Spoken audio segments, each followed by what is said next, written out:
আসসালামু আলাইকুম, সবাইকে স্বাগতম। প্রিয় শিক্ষার্থী বন্ধুরা, আজকে আমি এই যে আইসিটি বিষয়ের এখানে একটি লজিক ফাংশন দেয়া আছে, লজিক সমীকরণ দেয়া আছে।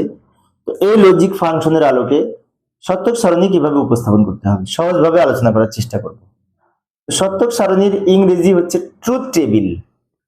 মানে কি, এটাকে আমাদের টেবিলের মাধ্যমে উপস্থাপন করতে হবে। টেবিল অঙ্কন করি, এটার পরিপ্রেক্ষিতে আমি যে এদিকে নিয়ে গেলাম, দ্রুত অঙ্কন করে দিলাম টেবিলটা, এবং টেবিলের সবার শেষের ঘরে এক্স এর মানটা লিখবো।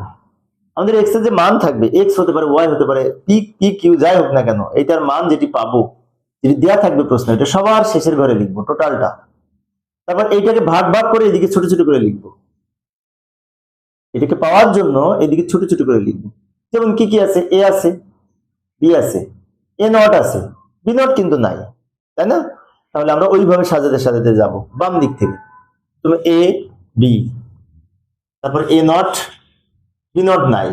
আচ্ছা, বাকিগুলো আমি দ্রুত পূর্ণ করে দিলাম, বাকিগুলো দ্রুত লিখে দিলাম। ভালো করে লক্ষ্য করি, এ বি, এ ছিল, বি ছিল, এ নট আছে, বি নট নাই, বি নট অঙ্কন করি নাই। এ নটের সাথে বি গুণ করে একটা, আবার এর সাথে এটা যোগ করে এটা হবে।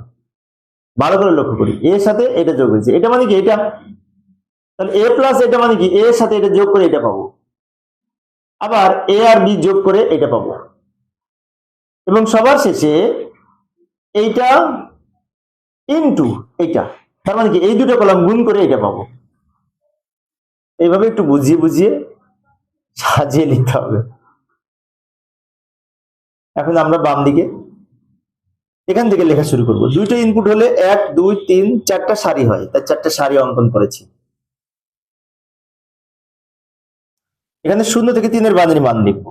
যেমন 0 এর বাইনারি 0, 1 এর বাইনারি 1, 2 এর বাইনারি 1 0, 3 এর বাইনারি 1 1, আর বাম দিকের এগুলো 0 দ্বারা পূর্ণ করে দিব। আমি আবারও বলছি, এখানে 0 থেকে 3 পর্যন্ত 4টা প্রতীক, তাই 0 থেকে 3 পর্যন্ত 4টা সংখ্যার বাইনারি মান লিখেছি। 0 এর বাইনারি 0, 1 এর বাইনারি 1, 2 এর বাইনারি 1 0, 3 এর বাইনারি 1 1, আর বাম দিকের এটা 0 দ্বারা পূর্ণ করে দিয়েছি। এটা হচ্ছে বুঝে বুঝে লেখা, যে 0 থেকে 3 এর বাইনারি।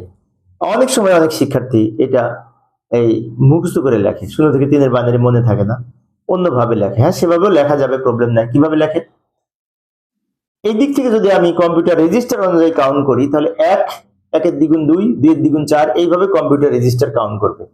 তাহলে 1 1 এর দ্বিগুণ 2 মানে কি, প্রথমে 1 মানে কি, একটা 0 একটা 1, একটা 0 একটা 1, 1 এর দ্বিগুণ 2 মানে দুইটা 0 দুইটা 1, 2 এর দ্বিগুণ 4 মানে চারটা 0 চারটা 1, এইভাবে লেখা হয়।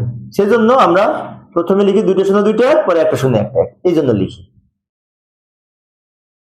এইভাবে মূলত বিন্যাসটা হয়, যে যেভাবে লিখি প্রবলেম নাই, মুখস্থ যে যেভাবে করি না কেন, বিন্যাসটা এইভাবে হবে। এবার এ নট লিখবো, এর উল্টা লিখবো। 0 এর পরিবর্তে 1, 0 এর পরিবর্তে 1, 1 এর পরিবর্তে 0, 1 এর পরিবর্তে 0। এরপরে এ নট এর সাথে বি গুণ করব। এ নট হচ্ছে এইটা, বি হচ্ছে এইটা, এই দুটো গুণ করে এখানে লিখবো।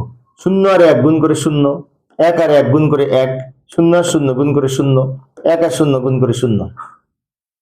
এবার এই লাইন কি করেছে, এ এর সাথে A not B, A not B মানে কি এইটা, আর এ হচ্ছে এইটা, তাহলে এই লাইন আর এই লাইন যোগ হবে, মাঝখানে যোগ আছে, এই লাইন আর এই লাইন যোগ করে এখানে লিখবো।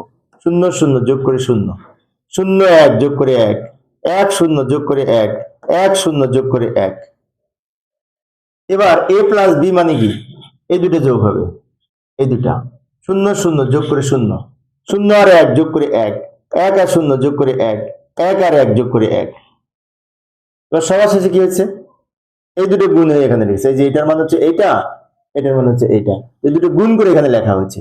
0 0 গুণ করে 0, 0 আর এই 1 আর 1 গুণ করে 1, 1 আর 1 গুণ করে 1, 1 আর 1 গুণ করে 1। আচ্ছা, এই তিনটাই কিন্তু আমাদের একটা নির্দিষ্ট লজিক গেটের আউটপুট। যদিও আমাদের এইভাবে তিনটা মিলে গেছে কাকতালীয় ভাবে, সমস্যা নেই। এটা হচ্ছে আমাদের সমাধান, এতটুকু লিখলেই হবে। আমি এখানে তোমাদের এই তথ্যের আলোকে একটা প্রশ্ন করতে চাই, সেটি হচ্ছে একটা 0 3টা 1, এই যে লাস্টে যেটা পেলাম, একটা 0 3টা 1। এখন আমার প্রশ্ন হচ্ছে একটা 0 3টা 1, এটা কোন লজিক গেটের বৈশিষ্ট্য? কোন লজিক গেটের আউটপুটের সাথে উপরে একটা শূন্য নিচে 3টা 1 হয়? এটা তোমরা কমেন্টসে জানানোর চেষ্টা করবে, তাহলে তোমরা একটা লজিক গেটের আউটপুটে শিখতে পারবে, তাই না? কোনটার সাথে এটা মিল আছে, আশা করি তোমরা পারবে। প্রিয় শিক্ষার্থী বন্ধুরা, এই ছিল আজকের আলোচনা। শিক্ষার্থীদের অনুরোধে আমি অল্প অল্প করে আলোচনা করি, যাতে শিক্ষার্থীরা বোরিং ফিল না করে। পরের ক্লাসটি দেখার আমন্ত্রণ রইল। খোদা হাফেজ।